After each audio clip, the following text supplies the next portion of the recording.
Hello everyone, welcome back to OCD Recovery's YouTube channel. I have a nice one of my special shirts on today, which is one of my flashier dress shirts. I was a little inspired by Momin's last video, where he was talking about his wardrobe and his piece of advice for OCD recovery. But before I go any further, don't forget to subscribe, like down below. Let me know what you think about this video. I wanted to start the video off right, the year off right, with doing a video covering my, basically, if I was going back 2 years, how I would approach my 2022 year going forward. And I think it's really important to talk about that because there's so many different areas of OCD recovery where you're like, well, I don't know what to do and I don't know where to start. So I'm going to talk about an article I just did and my 10 pieces of advice, and let me know what you think about it. So the first one I'm going to talk about is self-compassion. And self-compassion was something I was not good with, and I'm still not the best with.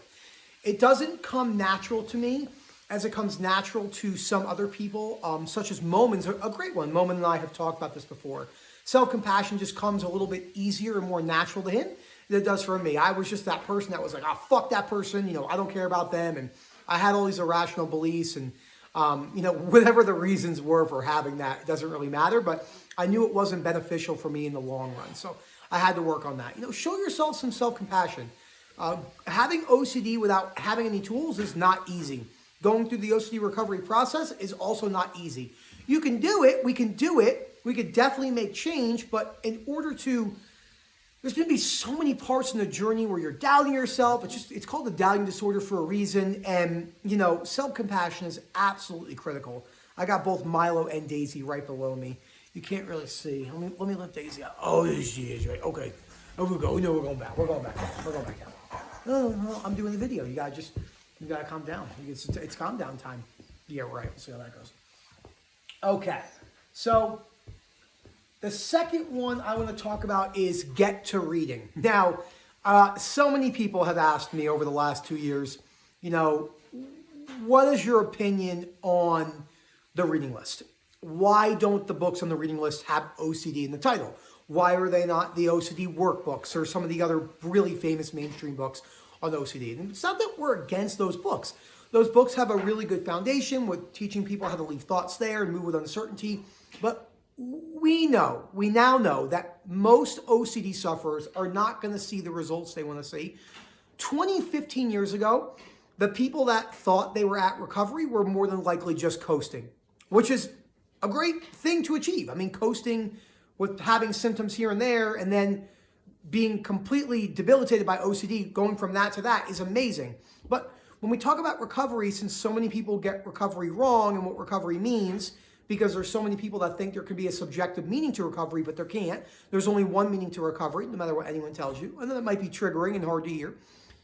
This is what OCD recovery is. The lack of chronic anxiety, shame, or guilt. There's not really, like when maybe you get angry, it might last maybe for a moment or two or a few minutes. It's not lasting for days. There's no extreme heightened emotions and you're really looking, well, that's not true. How long those heightened emotions may last to interfere with your critical thinking are way more optimal, one can say, than, when you get really angry and you act really insane, someone that I had. It doesn't really happen so much anymore because I have much better unconditional self-life and other acceptance. So, in the article, if you see me look over here, I got the article right here.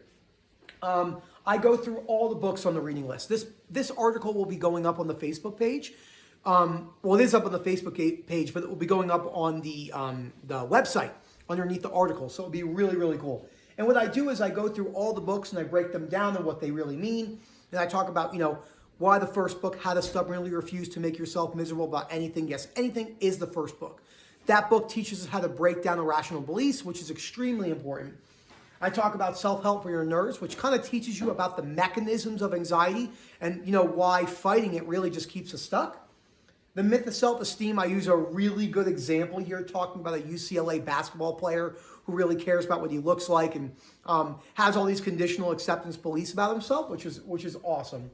And then Man's Search for Meaning. And Man's Search for Meaning is an absolute great book for looking at the perspective in life, thinking, holy shit, I could still make this video. I could still pet my dog. I could still go to the gym. I could still go for a hike. Viktor Frankl could not do that when he was in Auschwitz. And then At Last the Light by Paul David, which is a great book as well. Number 3 is building a healthy life structure. Now, many people have heard me talk about this. My life structure went to absolute dog shit. It was really, really bad. I was smoking, I was drinking, not really too much, but I was drinking more than I usually do, since I'm not a drinker personally. What else was I doing? I gained a bunch of weight, was playing video games all the time. I stopped going to work, I stopped going to class. So my life structures were bad. Now, you're not going to go from absolute no life structures and bouncing into all the life structures you could ever have. That's not going to happen. But what can happen is you can bring yourself to a place where you're slowly improving day by day. So building those life structures is absolutely key, vital, but balanced, because life is full of uncertainty. I heard something great.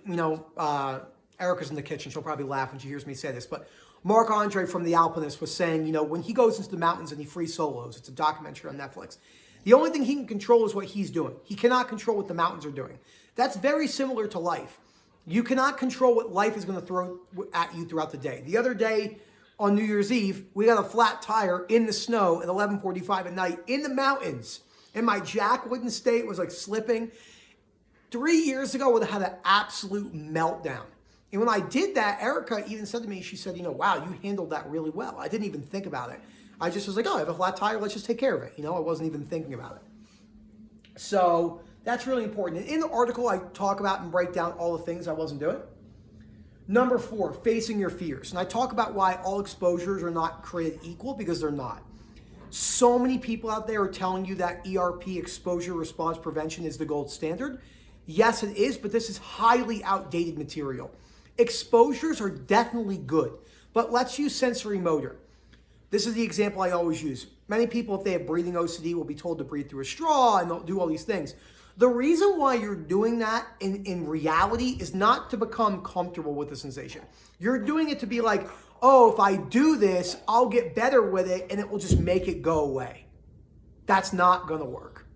So unless someone has a keen understanding about OCD, they understand that some of these fears don't need exposure hierarchies, such as like POCD, harm OCD if you're hiding knives, like outward compulsions, contamination OCD. But if you're looking at like solipsism OCD or existential OCD, sensory motor, and some of these other fears, they don't really need direct exposures. Like if you're avoiding things, and exposures and avoidance, can go hand in hand. But really the main thing you want to do over time is bring that fear down. That's the main thing that's going to give you long-lasting recovery, in my opinion. Okay. Number 5. This is the most important one on this list. And I could talk about this for a long time. In order to bring down automatic rumination, one usually needs to bring down the fear. If you're a member of the Facebook group, maybe you're in other forums, you always see people ask, how do I bring down rumination? So let's say you have a compulsive behavior of magical thinking, right? If you don't flip the light switch 20 times every single time, maybe your parents will die. So you could actually stop that cold turkey. You have that power. It might feel horrendous, so anxious, but you actually could do it because no one is making you touch that but you. But automatic rumination is firing. All cylinders are firing because you're still scared. So although you might be able to bring down the light switch, you'll more than likely not bring down the automatic rumination about your parents dying because you're still scared. If you don't flip the light switch 20 times, your parents are going to die. So I have yet to meet one person, who has chronic or had chronic severe OCD that brought down the automatic rumination to can't really tell you have OCD anymore without working on unconditional acceptance. I've yet to meet that person. That's a pretty bold statement, but I have a lot of anecdotes to back that up, including myself. So that is super important to talk about. And I have a couple examples like that I see, right? People say, I can't stop ruminating. How do I disengage? I have been told if I stop ruminating 1% each day, I'll recover in 100 days. Nonsense. I've done a lot of exposures, but the fear is still lingering in the background. That's a great one because you have done exposures, but your brain's not letting you off the hook because you don't accept yourself. This is especially true with serial killer type stuff, POCD, severe contamination OCD. Oh, what if I contaminate my family with COVID and kill them? No exposure is going to bring that down except for unconditional life acceptance and self-acceptance. None. Zero. I promise you. It's not going to bring it down to zero unless you look at the unconditional self-life and other acceptance for the vast majority. Are there some cases with mild OCD? Of course there are. But when they're suffering, block, 24/7 guilt, shame, or anxiety, or a combination of the three, more than likely not. Number 6, acceptance is key. It's key. It's just absolutely key.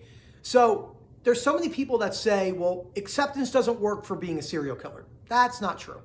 Acceptance can work for anything. There's nothing in the acceptance realm that it's forbidden. It cannot be worked on. It might take a little bit longer, but acceptance isn't a tool. It's a philosophical outlook on life. That's why whenever I hear people say acceptance doesn't work and I ask them why, and I truly listen to what they're saying, it's because they're using it as a forcing tool, which is so understandable. Because when you're sick, like, we're so used to being like, excuse me, I'm sick, go to the doctor, take a antibiotic, get better. OCD doesn't work like that. It is so counterintuitive to how almost everything works in life. It's just the truth. Number 7, no deadlines. Drop the deadlines. There's no benefits to deadlines with OCD recovery. None. Zero. Absolutely none. That's a very, very bold statement as well, but it has some severe validity behind it, and let me explain why. Let's say someone's telling you can recover in 6 months. If anyone's telling you can recover in 1 week, 2 weeks, 3 weeks, a month, 2 months, 3 months, throw that out the window. That's just ludicrous in its own manner, because once you start working at OCD recovery, you'll start to realize, oh my gosh, like, it took me 2 months to even feel a difference. Whilst working on recovery, reading the books on the reading list, it doesn't just snap into place. But let's say you have a deadline of wanting to get better by Christmas. Well, if you're not better by Christmas, you're going to get kicked off Mount Everest. Okay? You are going to get body slammed off Mount Everest. I've seen it time and time and time again talking to people. I want to be better by my birthday. No, just be like, I'm going to work on recovery, and then if I'm not better on my birthday and I'm really anxious, it's not what I would prefer, but I can still move throughout my life. So we have to drop the deadlines, because the deadlines are just absolutely nonsensical garbage. And that's a big problem for OCD, because they're still pretty much alive. Okay. Number 8, this is super important. You don't need to run when you make progress. I see a lot of people, I've seen this happen. People come back, I've seen people go and I haven't talked to them. They get better and someone will convince them that they're spending too much time around OCD and they run. Now, I'm not saying, like, let me read you. I'm actually going to read you directly from the article. Look, you don't need to dedicate your entire life to OCD. Heck, you don't need to participate in forums, blogs, YouTube channels, none of it. But you don't need to avoid the presence of the disorder. I usually see this ending poorly. I know there are many people trying to convince you that running once you're better is a healthy idea, but I implore you to think carefully about this decision. Take a few days, maybe even a few weeks. Anytime I have made immediate changes, it usually doesn't work out in my favor. Slowing the process down in a non-compulsive manner can have great benefits for rational thinking. Look, if you've been in the groups for a while, or you've been working on recovery and you're like, I'm done, I want to pull out of therapy, whoever you're working with, maybe you've been working with a psychologist for 3.5 years and you've made great progress and your life is tremendously better. And you say to yourself, I think I can, push on forward by myself. Go for it. That's awesome. But the second you tell yourself you never want to see OCD again, you're done for. Because you're opening up the door for fear. Fear it didn't just open, I came through and tackled the door open. It's just boom, it's completely open. And that's not good either. Balance is absolutely key. Coming from someone who is terrible with balance. Okay, working on your anger creating beliefs. This is a super important one. I'm going to read you another one from the article. When someone cuts you off on the road, we may think, that idiot, how dare he do that to me? I'll show him. We might proceed by chasing him and threatening legal action against ourselves. This might end up hurting our best interest. Maybe someone cuts in front of you at the coffee shop. Is this moron kidding me? Who does he think he is? I'll show him who's boss. Whilst you might be right, these actions rarely benefit our lives. If anything, they create more feelings of rage and perpetuate the cycle of anger through our irrational beliefs. So anger, of course, is a natural human emotion. That would be arrogant and naive for me to say otherwise. Daisy's just she's like this, just staring at me. Oh, okay, bye, as she left. So to think that you're never going to feel anger again would be not real, right? But the way that we perpetuate the beliefs around anger, people really do believe that they think that anger gets them what they want. And I use a great example talking about, well, that can't always be the case, because look at Nelson Mandela, Rosa Parks, Martin Luther King, Gandhi, Mother Teresa, people who faced severe social and racial injustice throughout their life, and they didn't respond with anger. So that goes to show you right there that the belief is really driving down that perpetuating anger feeling, which just doesn't get us what we want. I've had to work on this severely. I mean, so much. And I'm still not 100% where I would prefer to be, but I've made such great improvements. Things that used to bother me just don't even register anymore, because I just have a better opportunity of accepting people who they are. All right, number 10. Let's end it with a good one. This one I put in capital letters. Don't forget to have fun. It is so important to make jokes. I put one of my favorite quotes in here. Thank you, Rob, showing me who Christopher Hitchens was, who unfortunately passed away like 10 years ago. But he was a journalist. One of my favorite quotes from his last interview on the BBC before he passed away was, "Nothing is above criticism." Nothing. Nothing. That's religion. That's money. That's OCD. That's your wife. That's your husband. That's your dog. Nothing. The comments are not physically pain creating. And the reason why the exacerbated emotional response is happening is because you believe that they should not happen. That is an absolute key to that. And I do want to read you, something right here, because it's very important. Always remember that agreement doesn't mean acceptance. We don't need to explain anything to them. It's hard for others to understand without having OCD. If none of us had OCD, think about pre-OCD, right? Way before you were chronically latched. You might have made some OCD jokes. You didn't know what OCD was. You had to develop OCD in order to truly understand it for the majority of people. Same thing as being blind. You and me can think about, oh, Stevie Wonder's blind. Like, that's really tough. Andre Bocelli's blind. That's really tough. But, you wouldn't be able to actually understand it unless you gouged your eyes out and went blind. I mean, it's just common sense. So, and I'm going to end it with this last one. This is so important to cover. Others making OCD jokes has no effect on our ability to get better, just like when I hear someone say addiction isn't a real thing. I've heard that all throughout my life. We don't need to prove them wrong. Listen to what I'm about to say. The ideology of proving one wrong stems from conditional other acceptance and is rooted in defensiveness. I'll say it again. The ideology of proving one wrong stems from conditional other acceptance and is usually rooted in defensiveness. This doesn't mean you can't be concerned about what someone's saying. That's not what I'm saying. I'm not saying this blissful, arrogant state. I'm just saying that those extreme emotions that you're feeling, the extreme anger, vengefulness, rage, is being perpetuated from irrational beliefs you're holding. Thank you so much for watching this video. I hope you enjoyed my spiffy shirt. Let's switch it over here. I got Erica over here eating, and the dog's bugging her. Look at this thing on there. Like I said, if you want to comment down below, if there's anything else you'd like to add, maybe you've made progress yourself on things you've seen, add them down below, and then we'll go from there and have a great conversation. Thank you so much, and have a good New Year.